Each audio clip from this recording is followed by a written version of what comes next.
ನಮಸ್ಕಾರ, ನಾನು ನವಿತಾ ಜೈನ್. ಬಿಜೆಪಿಯ ನಾಯಕಿ ಸ್ಮೃತಿ ಇರಾನಿ ಇದೀಗ ಮತ್ತೆ ನಟನಾ ಲೋಕಕ್ಕೆ ಮರಳಿದ್ದಾರೆ. ಈ ಹಿಂದೆ ಅವರು ಸೀರಿಯಲ್ ಅಲ್ಲಿ ಆಕ್ಟ್ ಮಾಡ್ತಾ ಇದ್ರು. ಕ್ಯೋಕಿ ಸಾಸ್ವಿ ಕಬಿ ಬಹುತಿ ಅನ್ನುವಂತಹ ಸೀರಿಯಲ್ ನಲ್ಲಿ 2000ನೇ ಇಸವಿಯಲ್ಲಿ ಅವರು ಈ ಪಾತ್ರವನ್ನ ಮಾಡ್ತಾ ಇದ್ರು.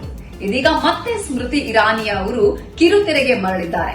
ಇದೀಗ ಅವರ ಸಂಭಾವನೆ ಬಹಳ ಚರ್ಚೆಗೆ ಕಾರಣ ಆಗ್ತಾ ಇದೆ. ಇದರ ಬಗ್ಗೆ ಸಾಕಷ್ಟು ಚರ್ಚೆಗಳು ನಡೀತಾ ಇದೆ. 2000ನೇ ಇಸವಿಯಲ್ಲಿ ಅವರು ಒಂದು ಎಪಿಸೋಡ್ಗೆ ₹1800 ಸಂಭಾವನೆಯನ್ನ ಪಡಿತಾ ಇದ್ರು. ಆದ್ರೆ ಇದೀಗ ಅವರ ಸಂಭಾವನೆ ಅಂದ್ರೆ 2000ರಿಂದ 2025ರ ವೇಳೆಗೆ ಅಂದ್ರೆ 2 ದಶಕದ ಬಳಿಕ ದುಪ್ಪಟ್ಟಾಗಿದೆ ಅನ್ನುವಂತಹ ಮಾತುಗಳು ಕೇಳಿ ಬರ್ತಾ ಇದೆ.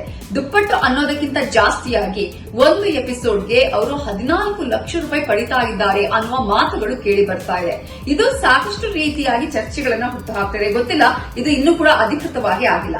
ಇದೀಗ ಆ ಸೆಟ್ ನಿಂದ ಅವರ ಫೋಟೋ ಕೂಡ ರಿವೀಲ್ ಆಗಿದೆ. ಈಗಾಗಲೇ ಅವರು ಸೆಟ್ ನಲ್ಲಿ ಚಿತ್ರೀಕರಣವನ್ನು ಕೂಡ ಮಾಡ್ತಾ ಇದ್ದಾರೆ. ಈ ಒಂದು ಸೀರಿಯಲ್ ಇದೇ 29ನೇ ತಾರೀಕಿನಂದು 10 ಗಂಟೆಗೆ ಸ್ಟಾರ್ ಪ್ಲಸ್ ನಲ್ಲಿ ಪ್ರಸಾರವಾಗಲಿದೆ.